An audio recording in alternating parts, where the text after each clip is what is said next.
Welcome to the State of Us podcast with Ian O'Doherty, proudly brought to you by Revada Space Networks.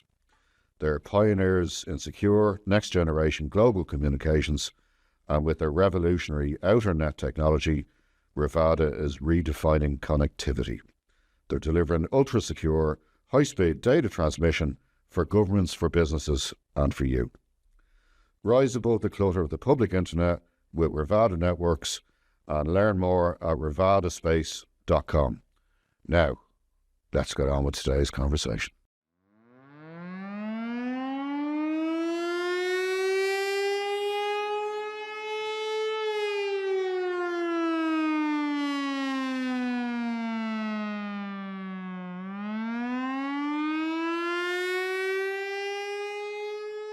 And welcome to the State of Us.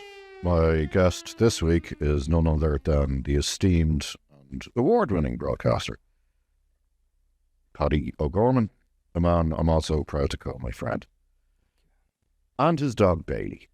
And we'll be getting into the topic of dogs all right, later on in a few minutes. But what I wanted to know, and funny enough, I put it up on Twitter that you were coming on, and I wanted people to get in touch with questions. There was a huge response.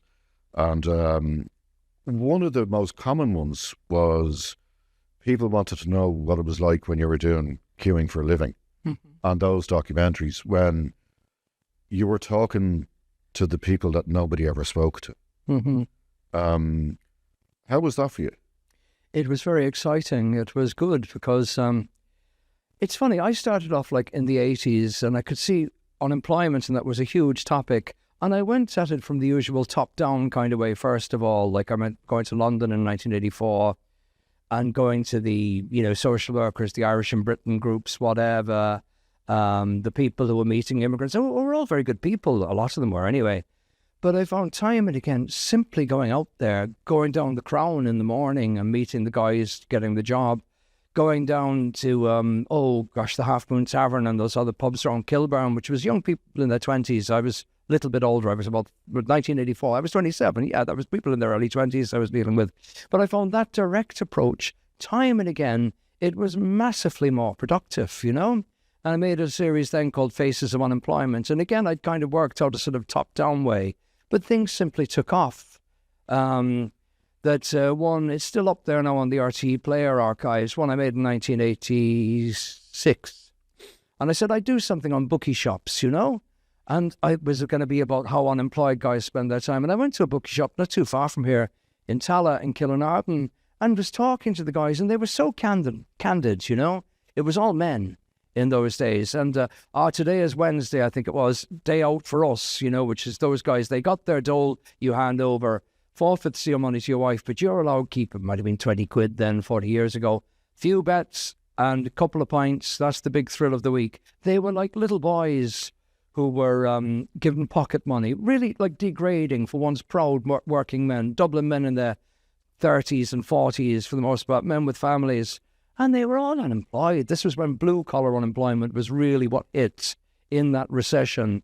But there was one particular man, he died since Christopher, and he was obviously so proud of his wife, and he brought me home to meet her, and it just took off from there. And I sat there riveted for that afternoon, as now, when I met him again 25 years later, and I said, how is Bernadette? Unfortunately, she's passed away, and she died at 49, but it just took off that there was dark stuff, suicide, how she described very much how her, I had to take all that out by the time it's on the RTE archives, because standards have changed now. We can't allow this description. I won't even say it now. But the way she was describing when she knew that as her life was flowing away, all of that.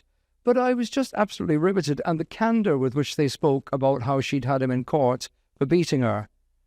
And I just realised, hold on, just let this thing go. And even now, I listen back to it and I realise, just go with what happens there and go from the bottom up. It's always more productive, And it was funny, over the years, I had a periodic argument or row with new levels of management when they come and say, Paddy, you're really good at what you do, but you must set about doing it a different way. You need a more structured approach, this kind of thing. Yeah. I found time and again, just let me out there. And I suppose now I do a podcast. Two main differences. One, when you do a podcast, you don't have the time imperative, so that makes it much more relaxed. I have not one nearly ready now, which I won't go to tonight because I'll probably go for a pint with you afterwards now, But one I've made one I've made outside the prison in Clondalkin, with a lot of stories there at this stage. Of course, people just released will talk to you. It's a remand prison, but I can do that at my own pace. But do you think RTE moved away from that kind of public service broadcasting ethos? Because I remember you were just being bounced around the schedule. Oh, I was, and you were let's be honest, you were treated pretty abominably. And as Graham Linehan, he was our first guest on.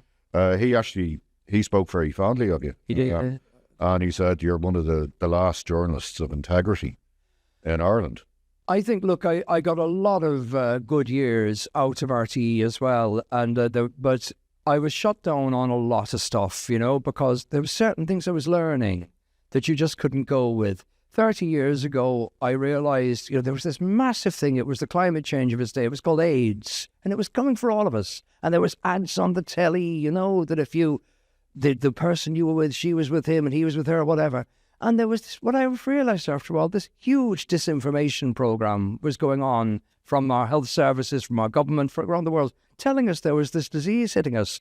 It was a disease concentrated in risk groups. For heterosexual men and women, it was vanishingly small. That's not my opinion. That is simply what the data collected was showing. And you got into trouble over it. Oh, got into terrible trouble over it. They're saying, look, folks, we need to call this out when the doctors are coming in and saying, we're all equally at risk, or it does not discriminate. So you may as well say that lung cancer didn't discriminate against smokers as, say, that drug addicts, injecting drug users and homosexual men were not at high risk. And I thought, I'm just a journalist here. It's our job. It's not our job to make the world a better place. Our job is to tell people what's going on. Oh, no, I was a homophobe. And I'd worked in Africa before, couldn't get back. Nobody else was I wasn't going back to Africa again because I wasn't going to accept. Obviously, I didn't accept then this whole idea that black African men had hugely infected everybody in no time at all. It was bloody nonsense. And we can see the years later, population figures and everything else. There was no Black Plague, or what was it, like it was often referred compared to the Black Death. So that there was a huge degree of white saviour racism. Oh, I just call it plain racism. I mean, I've had to wait to leave RTE to answer people like, I remember Gabriel Byrne, the actor, and he came on the Late Late Show in September of 2004, and he told the host, Pat Kenny, he was talking about Swaziland, now called Eswatini, and he says, they reckon that by the year 2010, half the people in Swaziland will be dead from AIDS. Now, it was one of those ones I burst out laughing. So you have a 50% infection rate of venereal disease, but Ian, it got worse. And Kenny says to him, and how does this happen? Oh, he says, they're having sex with virgins, even very young virgins. Now, of course, that was, at least he gave it only a 6-year limit on it. 2010 came, of course, the population of Eswatini has gone up steadily, like everything else. Swaziland was not dying from sexually transmitted infection. Since you left RTE, yeah, you concentrated on your podcast. Yes. So tell me about the podcast. Well, plugging a podcast. Honestly, I think podcasts are now a bit like OnlyFans for middle-aged hacks. This is what we're all doing. OnlyFans for middle-aged hack. Yeah. So we all have one. But yours is getting particular interest because of the various topics that you're dealing with. Well, again, it's driven by people I meet. In fact, I'm going to have to get the courage of my convictions on that a bit more even. But, because I say, I'm going to do something. Now, I was doing the courts a lot and people were always interested in that. So I do the courts now, mainly in Dublin and in Limerick for a special reason. But if the story came up, for example, there's a story RTE wouldn't touch now. And there's more angles to this. But a trans-identified man, a sex offender, was put into the women's prison in Limerick. I said, what? And I said to RTE, I said, we need to cover this. And they, oh, yeah, okay. Now, the trouble was, when he was in there, first of all, COVID was on, and that meant that the usual visiting was restricted. So my tactic for meeting people at a prison wasn't going to work. I left RTE in January 22, retired, and I took my recorder down the next week down to Limerick and stood outside. And you start meeting people, stand outside the prison in Limerick, because you'll meet people signing on, who are on temporary release. You'll meet people who have been themselves prisoners in there, and you'll meet people who have just been released. You'll always meet all. See, the way to find it, it's worked for me in Belfast, it's worked for me in Cork, whatever. And just stand outside a prison, and women started coming out. The story was there for the taking, And it's saying, yes, there's this man, and I had to redact some of it at the time, but when they're telling me there's one particular man is threatening the women with rape and detailed sexual assault and torture, I can say all that now. I redacted it before simply because I couldn't prove it. He eventually came to trial last November, this Barbie Kardashian guy, and he said yes, and Ian, I just felt so cross. We should have this in the mainstream media. You shouldn't have to listen to Paddy O'Gorman's podcast to hear what's going on. That these women, what they're being subjected to, and this guy is there. Think of sort of Michael Jackson kind of voice. He has this kind of American accent, and defense and prosecution refer to him as Miss Kardashian. It's a bloke. It's a man standing there, and Miss Kardashian. I remember the defense saying to one of the prisoners, saying, "How did you know it was Miss Kardashian was the one threatening you with rape? How did you know her voice?" And the prisoner, she says, "Well, I know Barbie's American accent, because it was coming through the..." Oh, but if only, women. And then there was also a prison officer. She was also being threatened with this. And the guy is saying, "Oh, yes, I would like to rape her." It was astonishing testimony because he didn't deny anything. "I would like to rape her with an object so that she was to leave her." It really is grim in a way that she can never have children. I was sitting there, Ian, and said, what am I listening to? Now, he was the last guy. I got back on the train at lunchtime, take the train back to Dublin. I'd been up and down over the previous few days, one of the perks of free travel in old age. I got back to Dublin and saw the news that he'd been acquitted, which I found astonishing. But the fact is he did confirm every allegation that was made against him. And the trial referred to him as a woman. Now, why a podcast? You have to do that in a podcast, but because we're not covering that in the mainstream media. Nobody has actually said in the mainstream media, was it a good idea to put this man and another sex offender in there?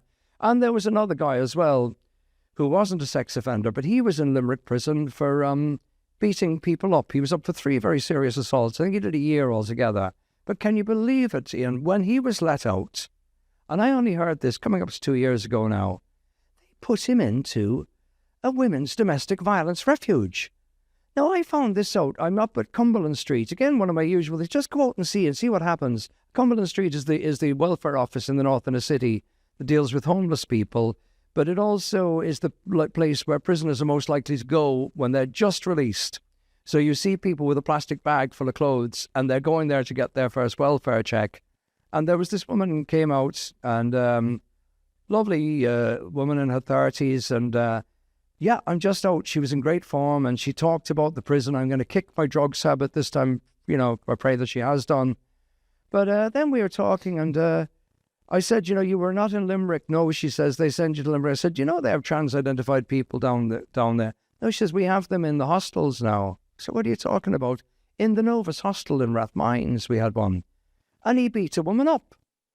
What? They took a man and put him in what used to be called the battered wives' home. Now, I used to live in Rathmines like a lot of country people. I can remember Bruce Shields, God bless him, releasing a single to raise money for that battered wives' home, because it was a progressive cause to shield women from gendered violence, give women a place where blokes are not allowed in. And what do? Modern Ireland, we give gender recognition certificates to people who beat people up, women beaters and men beaters, and put them in a women's domestic violence refuge. I was absolutely gobsmacked. So I followed the thing up, and I met more and more women who went... How much resistance did you get in RTE when you were... Oh, sorry, I'd already left RTE at this stage. Right. Sorry, this was on my... That's what I'm saying, the freedom of my podcast. This is... But RTE didn't... I'll tell you how it was reported in mainstream media, and this is where the rot really set in. Woman attacked woman in the hostel. I mean, sure, that's dog bites man. That's the real story. As a man attacked a woman, I just finished the story, he got a suspended sentence. Now, I've often felt that your man Crotty down in Limerick, who beat up that woman, Natasha O'Brien, if only he'd got a gender recognition certificate and put on a wig, he'd have had the women marching for him. You know, same as they're marching for these trans-identified men. Sorry, go on. No. Yeah. But it's interesting that when it comes to this issue, anybody who pays any attention becomes furious at the injustice. And, you know, and whereas it seems that other people, whether through accident or design, just don't want to go near it. Yes. Right? Because it's seen as being, you know, it's controversial. Well, actually saying a man is a man and a woman is a woman should not be controversial. Yeah. Right? It's you know, we're talking about biological common sense. And, I mean, as I said, like with Graham, when we were talking to Graham last week, he was explaining in great detail how they stole his career.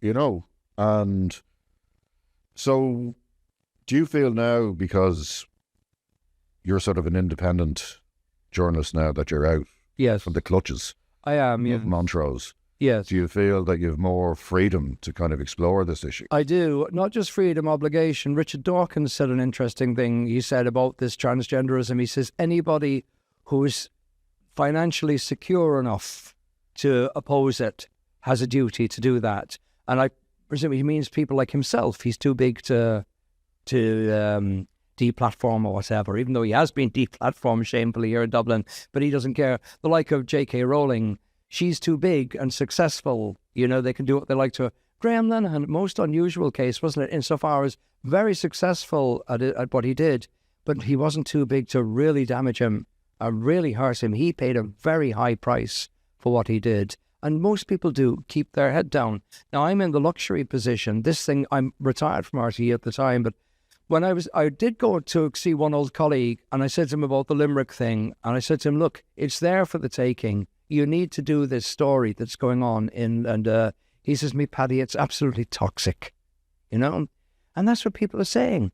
And I said, well, sorry, that's where journalists aren't we? That's what we're supposed to be doing, isn't it? And the bizarre thing, I don't know if you saw the recent survey there, 70% of Irish people agree with the British Supreme Court's common sense, as the TD called it, you know. Like, I don't know why the journalists have gone off on a tangent. But you say, why are people angry or why are people passionate? That can be a hard one to explain to people. People who love me will say, yeah, look, Dad, I agree with you. So it's my daughter from talking about, Dad, I agree with you on this, but why are you so worked up about it? And I think the thing is, it's not so much the 60-year-old woman in Rathmines, a woman of slight stature, bleeding on the ground with the hair ripped from her head as she's punched down. It's not so much the women threatened with sexual assaults and rape and all these detailed, horrible things happening to them in their place of work or in prison. It's actually what's truly horrifying is that we're supposed to pretend that none of it happened and that you have official Ireland, the official world saying, no, it never happened. It was a woman assaulted a woman in a hostel. Happens all the time. Oh, there are rough things happen in prison. Happens all the time. This is where I feel the media, the journalistic profession is absolutely abstained on its, on its responsibilities. Your job is to tell people what's happening, and that's what makes me so passionate about it. Do you think there's something wrong with us? Yeah, it's really weird, but I can't work it out. It's like I fell asleep and woke up. There's my doggy making a... It's like I fell asleep and woke up and all this had happened around me. That suddenly you couldn't say a man is a man or a woman is a woman. And suddenly we're pretending that these things aren't happening, these shocking things aren't happening like when they are. And I just never would have believed. So yeah, well, there is something wrong with this, but I am genuinely puzzled. And having watched Graham Linehan, my wife and myself were talking about it a lot, and my wife says to me, what has happened to us? What's going on? I say, do you know, I actually don't know. But I never would have thought this could have happened. We'd be in such a surreal place now. And one of the questions that was put to me to ask you from social media was, and this ties into exactly everything that you've been saying, was they wanted your recollections of the sort of a pre-internet Ireland. and how much Irish society and the culture has changed. So A, I want your recollections, and then B, you want to know, do you think that we've changed for the better, or have we taken a turn for the worse? Yeah, I think we've changed for the better for the most part. Stephen, taking recent history, like that time, for example, I said I used to do my queuing for a living, making them in Tala, say I was talking about one. Another time I was there talking to what was called deserted wives. Nobody had a phone then. And I've heard so many middle-class people saying, isn't it terrible, mobile phones? Oh, they've totally ruined us. Actually, mobile phones have democratized telephone communication for working-class people, you know? There was massive... and I think that's been a step forward. It's democratized all of that. People can phone up, they would phone up Jerry Ryan or whatever, and there was a time that people were disfranchised from the radio phone-in. People were disfranchised from taking part in discussion. I think that we're far more culturally democratic now, that far more people are involved in stuff. So I think that's a step for the better. We're also much wealthier, Ian. I always considered myself to be of the left, but I was terribly out of kilter. I was called far right in RTE because this is back in the 80s, because I supported Ireland's EU membership. I thought that was for the best. And you may as well have supported Trump. It was just such an embarrassing thing for an RTE person to have, like, you know, I supported it for what I thought I still would consider solid working class reasons. I have second thoughts on now because a lot of other things have changed, and I would be open to the idea of us getting out of it too. That's okay. But I think free trade has immensely helped this country. That the Anglo-Irish Free Trade Agreement, then on into the EU, the Ireland's ruling class, our bourgeoisie, set us on this course, and it has been a success. And I think it's rose-tinted glasses say, you know, Ireland of the past was for the best. So that's been for the better. Excuse me one moment. My actual... I'm so sorry. My actual childhood memories then are coloured by the fact that I spoke with an English accent. And you were in Cove.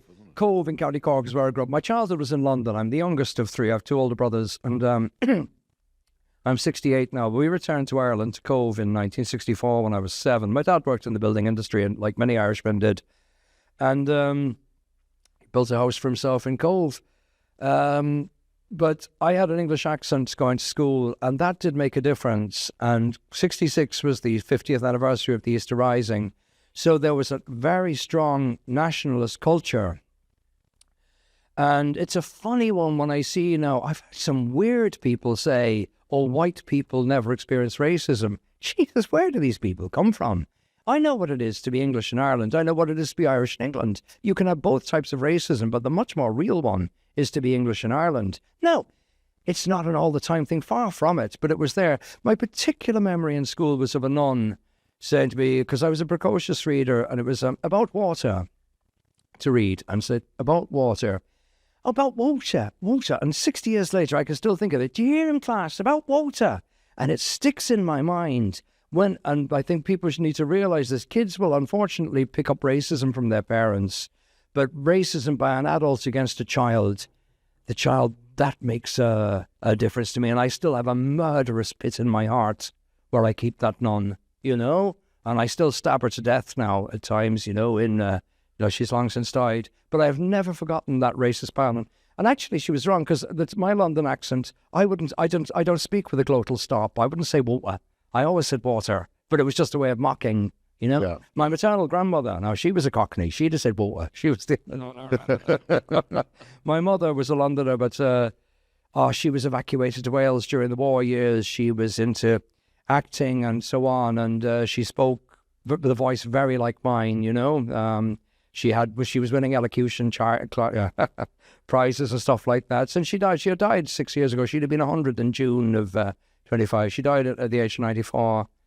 But I learned, you know, that I just know that was the London accent I had. Now my mum had, after 50-something years in Ireland, she had a kind of slow Cove accent, you know. But you could still hear London coming out at times, as you would, you know. But it's a funny one. You have to grow up tough when you have an accent that's different, like the boy named Sue. And I remember there was one particular kid in school who used to spit at me. I was about 9 or 10 years of age. And generally I avoided trouble, but I remember cycling home from school and he saw me coming and spat and it hit my back, whatever. I just jumped off my bike, which I loved. I let it crash and I went back and I burst his nose. There was blood everywhere, but it was my first time retaliating. But I know that man, nearly 60 years later, if I go to Cove, he still looks the other way when he sees me. He's never forgotten, you know? Yeah. And I taught my own kids, you should stand up to a bully, you know? Burst a bully's nose if somebody's going to spit at you. I never, when your man Prescott in England, that politician. John Prescott. Yeah, that was brilliant. It was brilliant. It was brilliant. This person came and hit him with an egg, so he punched him. I wish Leo Varadkar could have managed to somehow intervene when that woman threw a coffee on him. That's unacceptable to do that to somebody, you know? So, I think it's good to stand up for yourself. We have a scenario now where people on both the left and the right, protesters, think it's acceptable to turn up to a politician's house. I know. And that has to be off limits. Absolutely. And I've had that difference. I spoke last year at a thing Alicia de Bruin organised in the RDS, and one of the people speaking, apparently she had turned up at a politician's house, and a lot of people felt very bad about that, understandably, which I would share. And as a result, they boycotted that RDS conference. Now, I didn't, because I said to Alicia when I was asked, I didn't look to veto who else was on. I'm speaking for me. I'm going to, and that's what I did, you know.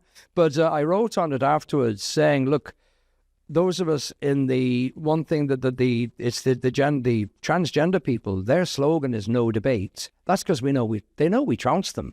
They're only good at shouting people down. So I think certainly on the transgender thing, those of us who indeed myself, Graham Lennon and others, we don't need to shout people down. They're very good at us. I went to the Let Women Speak debate. I could see Richard Boyd Barrett there shouting, that fellow who he says he's a woman, the Trinity College student guy. They're on a megaphone. He's a powerful pair of lungs. Shouting, shouting, shouting. They were holding up, these masked guys, holding up banners, threatening the women with sexual assault. Now, let me tell you, if they'd come through that barrier, oh God, I'd have let them know, you do not touch women or sexually assault women with me. I'm a 68-year-old man with only one working arm. By God, I hate them, Graham. I hate these men threatening women. Men are stronger than women are. And this transgender lot, and I think in that TD and all of them, they should be utterly ashamed of themselves. I'm not saying that Boyd Barrett was involved in the threat, but he was with those people and threatening sexual assault with these obscene gestures and so on, and obscene messages of threats, you know. But I agree with you, whether it's left or right, you should not turn up at a politician's home, you know. And it's a funny one, when the Queen of England died, there was anti-royalist protesters turned up to hassle Charles. And I could see it in Ireland.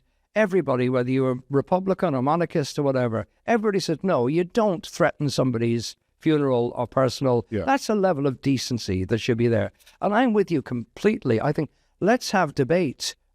Unfortunately, I do think the left, and as you say, both the left and the right are doing this thing of threatening people. They threaten, they shut down stuff, you know, and that has become very, very crude. And we have to stand against it, Ian, because I'd be like you. I actually believe in the Voltaire thing, as I believe you do. I may disagree with you, but by God, I will stand by your right to say that. That's really important, decent value. When it comes to, excuse me, when it comes to free speech, and I'm pretty much an absolutist on this. Yes, you are, even more than I am, I've noticed, yeah. But my take is that I'm not defending my right to free speech. Mm-hmm. I'm defending yours. Yes. Right? And I'm defending the right of people I can't stand to be allowed to say what they think. Yes. And in this world, and you know only too well, we need more debate, not less. That's right. Like the current controversy, for example, is kneecap, right? And I can't stand kneecap. Don't like their manager. Don't like anything about them. But I'm still uncomfortable with the idea of them being pulled from festivals. And I really don't want them to be prosecuted. And this is where actually I think it gets really interesting because a lot of the people I've seen who are defending kneecap, and they're saying free speech, they were also the people who were in support of the hate speech law. That's right. Just that too. So this goes to show that they don't give a damn about free speech, but they'll defend somebody they like. Sure. Because they're being criticised by people they don't like. So it just becomes another stupid part of the culture war that makes us all meaner, dumber, you know? Yeah, I wouldn't be as much of a free speech absolutist as you are. I think absolutely anybody should be allowed to give their viewpoint. I think that it's not hate speech, as I'm accused of saying, to say that it takes a man and a woman to make a baby, you know?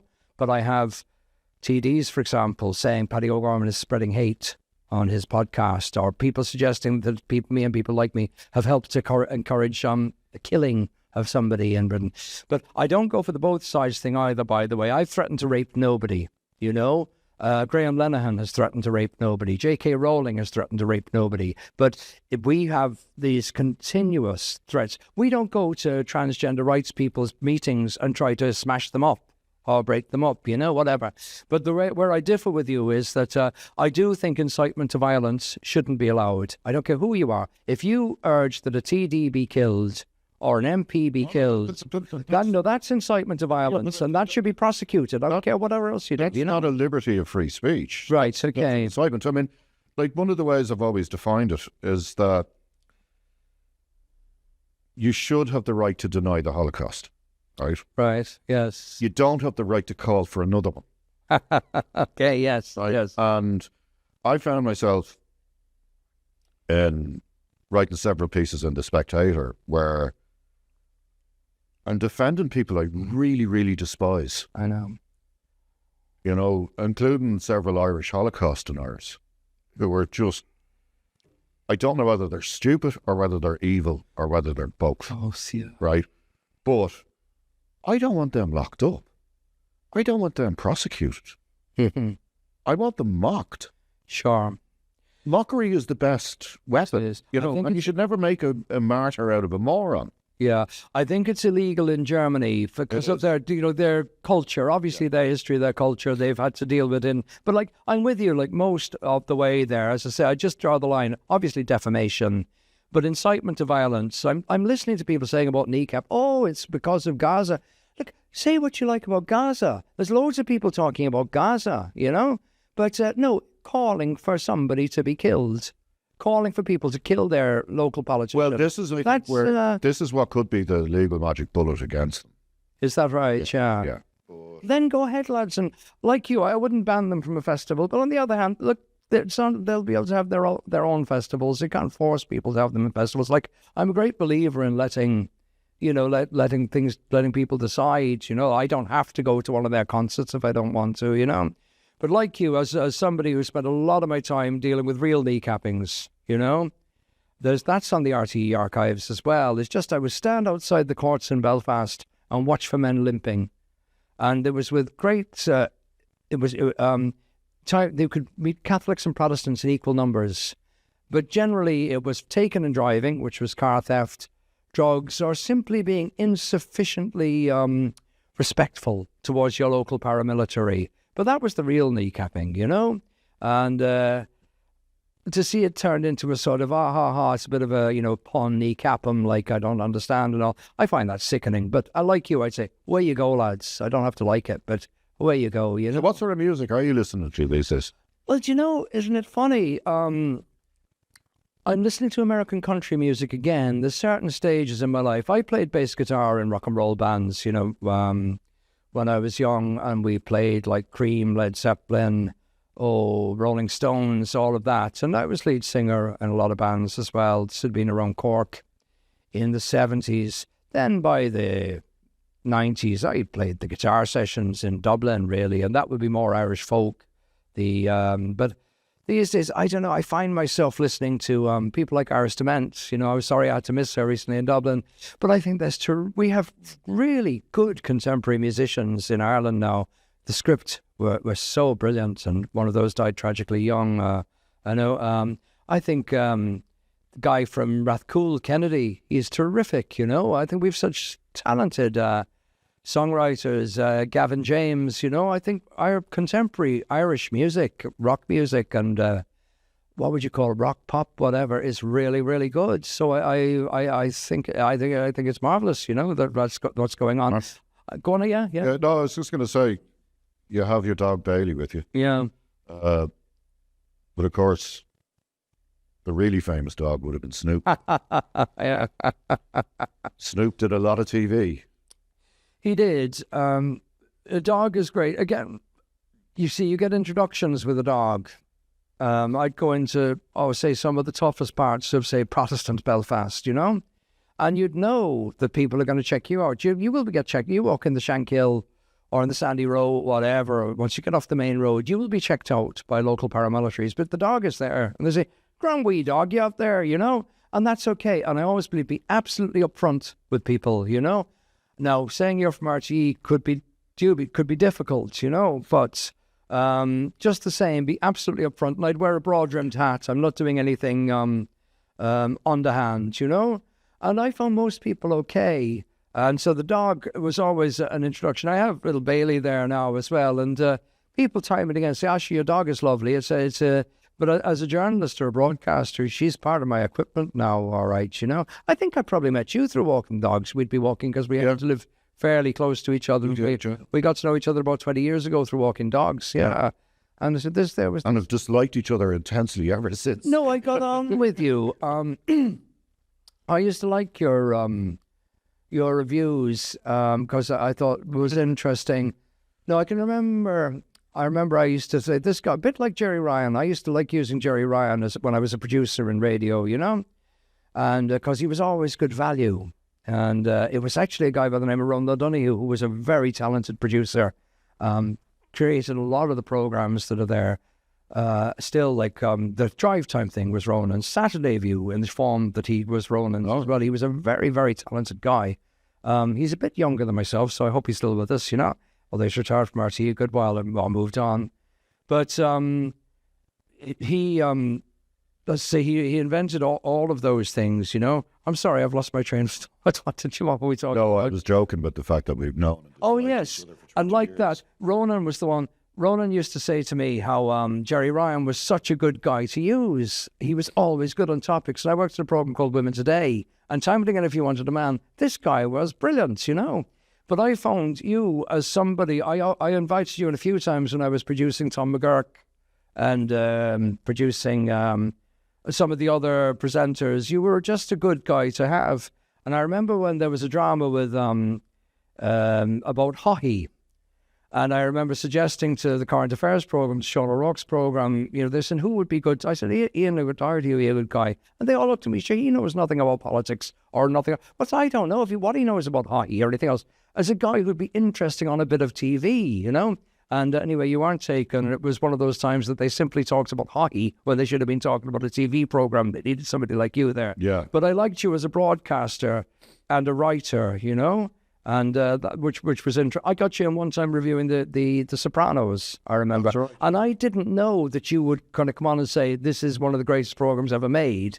I just wanted your take. For some reason, it was controversial. I thought, you know, Doherty would be a good guy, you know, good guy to do. When I was younger, I used to there was this fella, Eamon Dunphy was his name. He was a soccer pundit, you know. Yeah, you heard him. Yeah. But I used to like him, time and again, his take on things. With John Bowman, even when I used to work with John Bowman, that's a long time back. Eamon Dunphy was a pundit I liked using because he was always valuable. He always had an interesting take on things, you know, whether you agree or disagree, you know. But I say Dunphy had those. I think he was a hugely talented broadcaster. I don't know what he's doing now, but I thought Dunphy was a really, really good on Drive on the 5 o'clock program, you know. So what can we look forward to now with the podcast and your writing? Well, I write on, I tell you what happened, how I ended up writing with Gript. And, well, I'll tell you how I got there. Was when I did that stuff with the women who were getting beaten up in the hostels and the women being terrorized in the prison. And I'm putting it out there on a podcast, and none of it is making its way into the mainstream media. Then a journalist by the name of Fatima Gunning contacted me. She was interested. She wrote up these women and she spoke to me. And that's what struck me then. Who is this outfit, Gript? There's women being punched down upon. And Gript was standing with the people being punched down upon. And that's why I respect Gript Media for that. That you can be punching down or you can be punching back up. Gript punches up. Gript stands with the people who are being punched down upon, literally. And I hear them being denounced, say they punch down on minorities. No, they don't. I wouldn't be. So they invited me to write, and I write quite a few things. Let me think, should I say this? I think their worldview and mine is somewhat different on certain things. They're very traditional Irish. They rejected a piece I wrote, for example, on the Irish language about saying that I think that going back to the time of Daniel O'Connell, we are an English-speaking country and we shouldn't be ashamed of that the native language of Ireland is English. Learn all the... And if you want to do Irish, fine. I think, but for all the... But I think it's a fiction to say that Irish is our native language.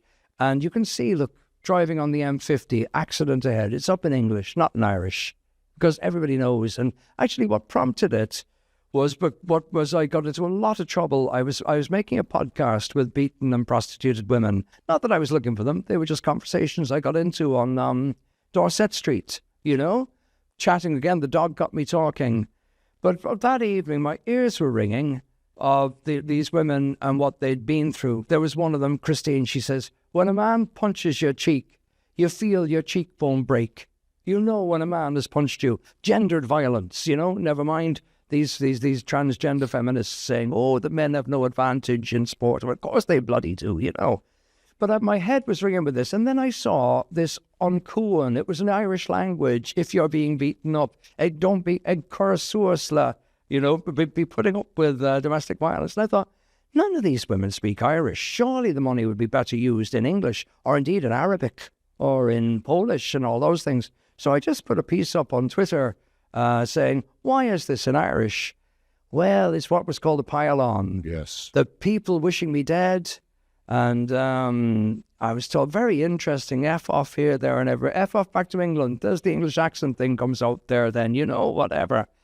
But I wrote a piece for Gript on the strength of that, and they rejected that because they said, no, we editorially do support presumably the revival of the Irish language. Now, I have no problem, you speak as much Irish as you like, but I do think that English is the native language of Ireland, and people should not be ashamed of their native language, You see it with all this kneecap stuff now. It's there. The Cupola vocal is there for the look of it. The film is in English. It's...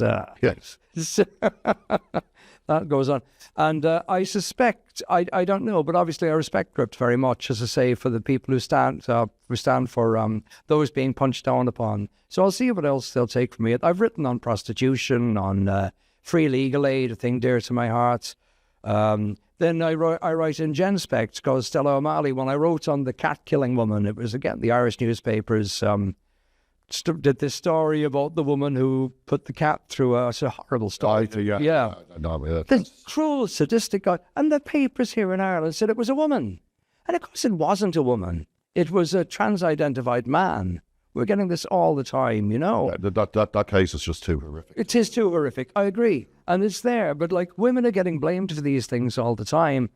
And, sorry, I'm going back on the trans thing, but the way the use of language, I think, is so important that I watched a discussion arising from that British Supreme Court judgment, and it was on TV3, and there was this journalist saying about, he was very pro the trans people, he says, do you see this with British Transport Police now?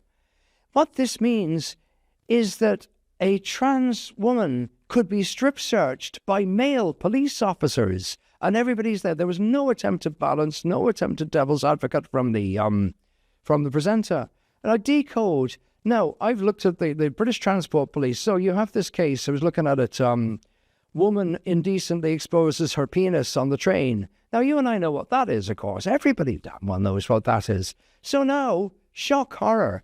Once this woman is arrested and needs to be strip searched, blokes are going to do it. Well, of course, would we prefer that women have to deal with this pervert who would like nothing better than to expose himself again and intimidate female police officers, But just the use of... We've surrendered the use of language. Like in the English language, transgender would be an adjective.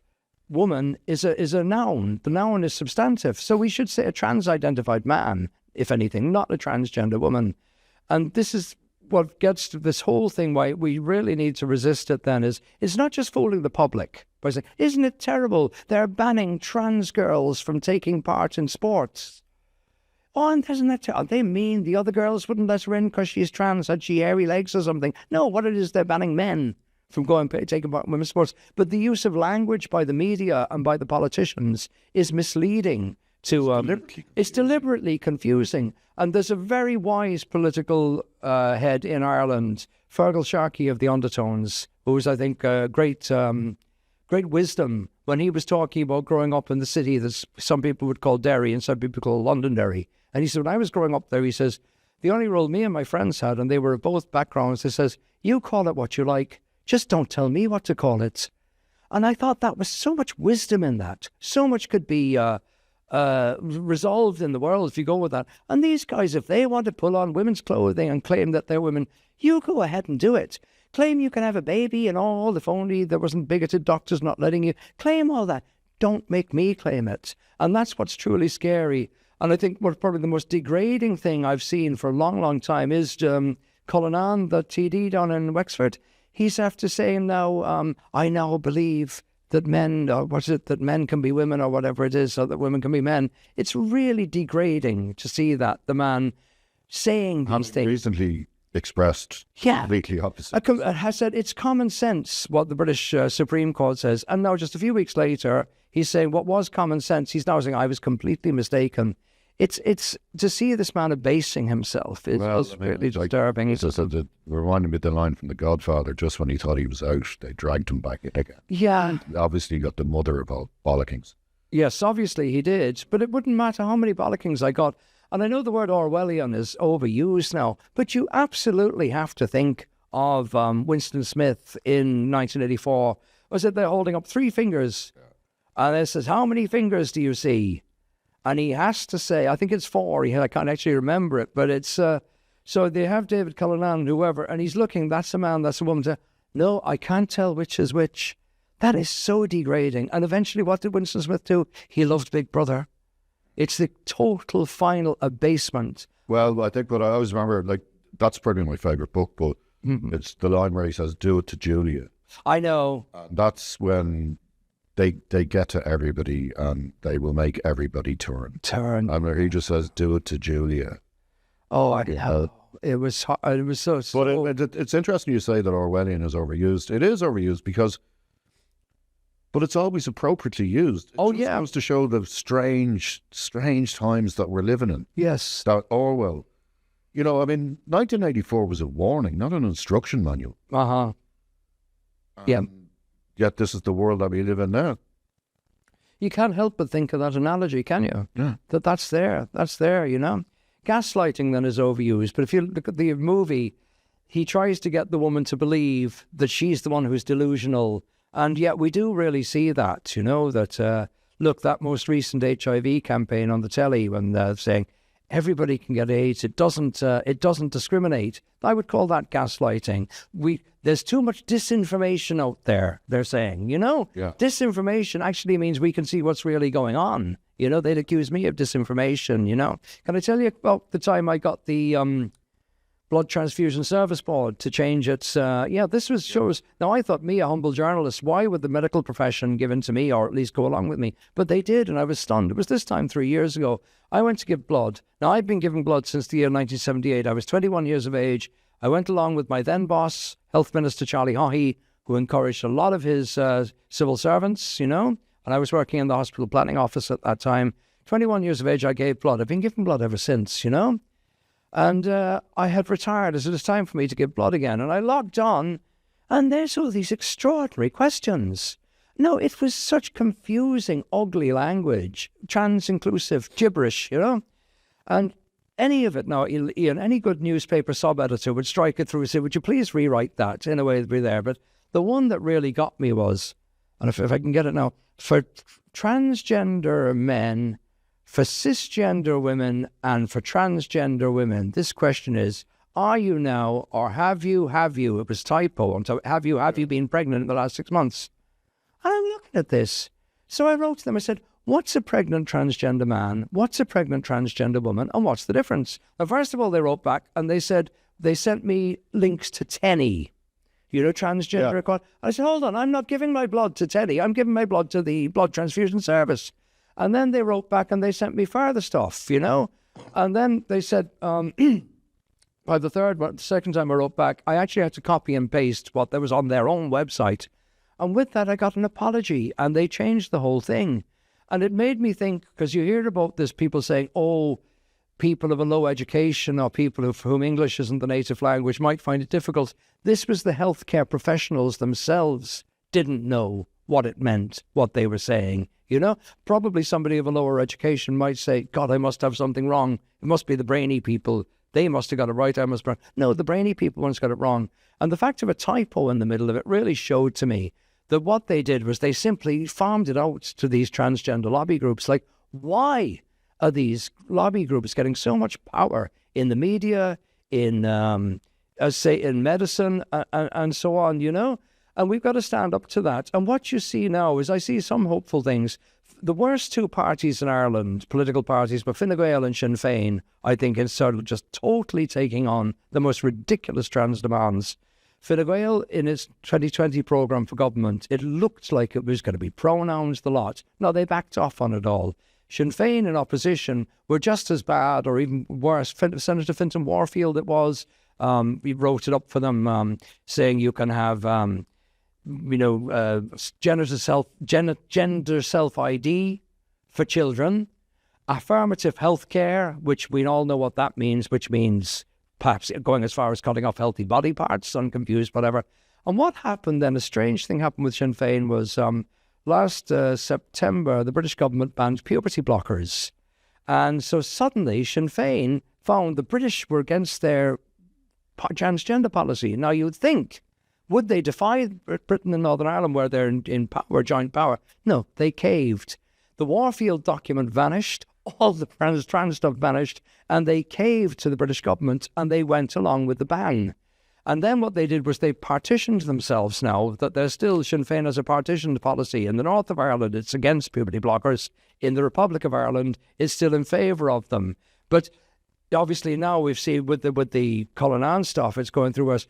Fine Gael have quietly dropped the most of it now because they're cowards. But Sinn Féin, because they're in power in the north, that's going to continue to fester. And which is a good thing. Yeah, well, look, this is a fight that's ongoing, although it does feel like the tide is turning. Yes, I think so. And because I think we might be, but you have to maintain a sense of optimism. You can't become too despondent. But and speaking of fights, keep up the good fight. You're doing great work. Thank you. And hear that, Bailey? Didn't I tell you she'd be very good, by the way? You did? She stayed quiet there the whole hour, hasn't she? Paddy, to use the old slogan, your country needs you. So thanks for coming on. Thank you.